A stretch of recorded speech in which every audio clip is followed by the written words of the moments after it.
Hi guys, let's start practical problem number 13. देखते हैं question. From the following information supplied to you, prepare income and expenditure account for the year ending 31st March 2020 and balance sheet as on that date for Moria Sports Club थाने. एक balance sheet आपको दी गई है 1 अप्रैल 2019 की. तो this is the opening balance sheet. तो यहाँ पे जो भी आपको बैलेंसेस दिखाई दे रहे हैं, this is the opening balances. And opening balance कहाँ से आते हैं? प्रीवियस ईयर से. नेक्स्ट आपको रिसिप्ट पेमेंट अकाउंट दिया है for the year ended 31st March 2020 and some adjustments are given. तो let's prepare the format first. This is income and expenditure account and this is the balance sheet. देखते हैं question. First we are going to solve what? Adjustments. Then we will do the posting. तो पहला adjustment दिया है subscription received includes 3000 for 1819. 1819 मतलब this is the previous year का subscription. तो for this you have to find out subscription receive कितना किया है करंट ईयर में. तो रिसीव साइड पे अगर आप देखते हो सब्सक्रिप्शन दिया है 1,05,000. This will be transfer to income side. And adjustment में क्या बोला था? सब्सक्रिप्शन रिसीव्ड इंक्लूड्स मतलब दिस 1,05,000 इंक्लूड्स 3000 फॉर 1819. मतलब ये प्रीवियस ईयर का 3000 इसमें इंक्लूडेड है. तो आपको क्या करना पड़ेगा? सबट्रैक्ट करना पड़ेगा, बिकॉज यहाँ पे हमें सिर्फ और सिर्फ करंट ईयर का इनकम शो करना है. तो यहाँ से हम लेस कर देंगे outstanding of 1819 3000. Why outstanding? Obvious सी बात है ना, प्रीवियस ईयर का इनकम तुम्हें अभी मिला, मतलब प्रीवियस ईयर में वो क्या था? आउटस्टैंडिंग. करेक्ट. तो इसमें से हम लेस कर देंगे 3000. तो लेस करने के बाद फिगर आ जाएगा 1,02,000. अब बच्चा समझने की कोशिश करो, आपके पास ओपनिंग बैलेंस शीट अवेलेबल है. तो और ये कौन से ईयर का आउटस्टैंडिंग है? प्रीवियस ईयर का. तो ये फिगर ओपनिंग बैलेंस शीट में भी होना चाहिए. तो आप ओपनिंग बैलेंस शीट में जब देखते हो तो आउटस्टैंडिंग सब्सक्रिप्शन दिया है 8,000. अब यहीं पे धर्म संकट आ जाता है कि एज पर द इंफॉर्मेशन हमें पिछले साल का कितना रिसीव हुआ है? 3,000. एंड ओपनिंग बैलेंस शीट में प्रीवियस ईयर का आउटस्टैंडिंग 8,000 दिया है. तो इसका इंटरप्रिटेशन क्या निकल के आता है कि last year total outstanding was 8,000, out of which हमें करंट ईयर में सिर्फ 3,000 रिसीव हुआ है. It means can I say 5,000 is still receivable. And since this is still receivable तो this is still your asset. तो हम असेट साइड पे जाके शो करेंगे आउटस्टैंडिंग सब्सक्रिप्शन, हेडिंग दे देंगे 1819, यानी कि प्रीवियस ईयर का कितना आउटस्टैंडिंग अभी भी बाकी है? 5,000. मतलब 5,000 इज स्टिल रिसीवेबल. समझ में आया? लेट्स सी आगे क्या दिया है. Outstanding subscription for 1920 was rupees 14,000. So this is your current year outstanding. And since this is your current year outstanding, तो वो current year के income में add हो जाएगा. तो यहाँ पे हम add करेंगे outstanding of 1920 14,000, total हो जाएगा 1,16,000.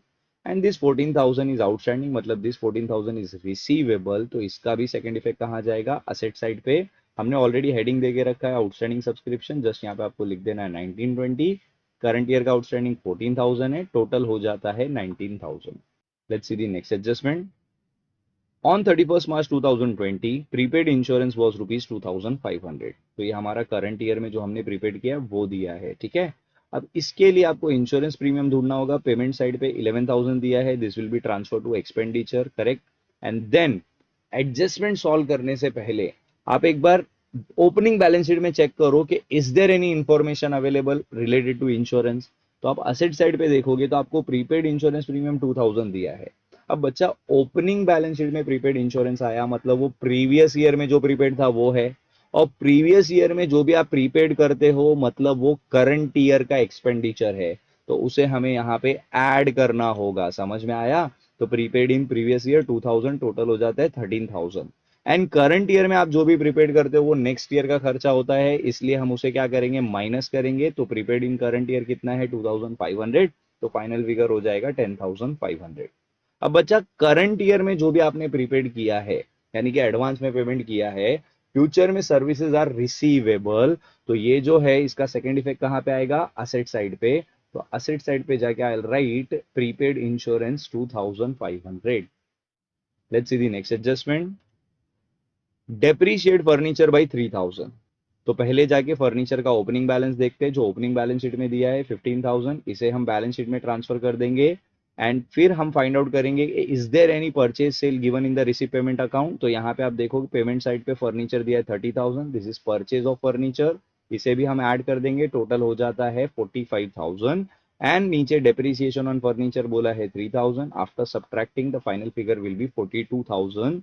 एंड डेप्रिसिएशन का सेकंड इफेक्ट कहाँ जाता है? एक्सपेंडिचर में. So will write to depreciation on furniture amount is 3,000. Let's see the next adjustment. Locker rent outstanding for 1920 is rupees 400। तो इसके लिए सबसे पहले आपको रिसीव साइड पे लॉकर रेंट कितना दिया है वो ढूंढना है, which is 1500। This will be transfer to income side.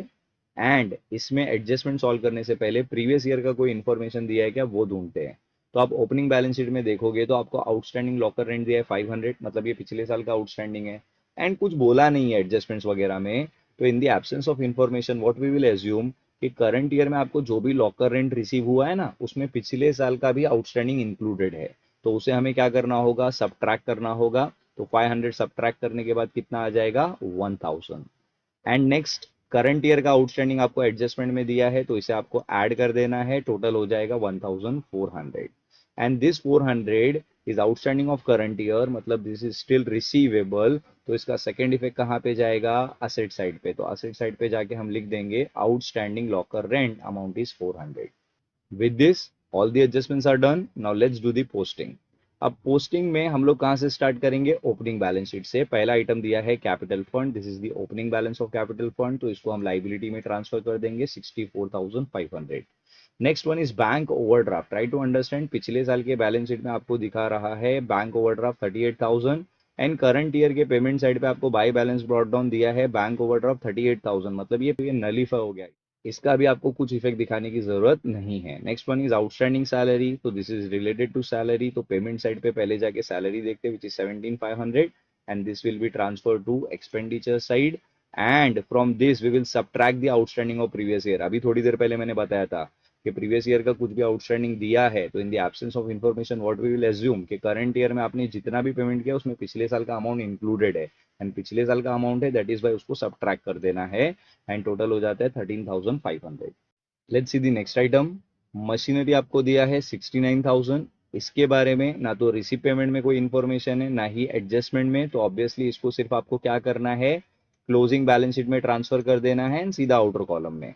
Next outstanding subscription already हम डिस्कस कर चुके हैं, प्रीपेड इंश्योरेंस ऑलरेडी हम डिस्कस कर चुके हैं, फर्नीचर ऑलरेडी हो चुका है, cash in hand this is the opening balance of cash. और यहाँ पे भी ये बैलेंस ब्रॉट डाउन में भी ओपनिंग बैलेंस ऑफ कैश दिया है तो इसका हमें कोई इफेक्ट दिखाने की जरूरत नहीं है। Next one is outstanding locker rent, ये भी हम ऑलरेडी लिख चुके हैं।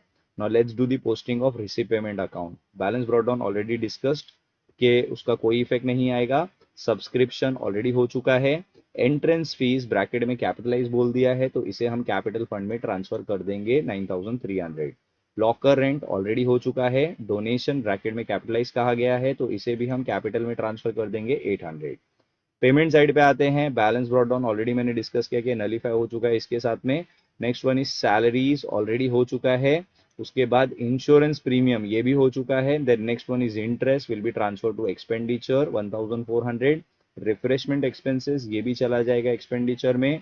फर्नीचर ऑलरेडी हम लिख चुके हैं, balance carried down this is nothing but closing balance of cash and bank.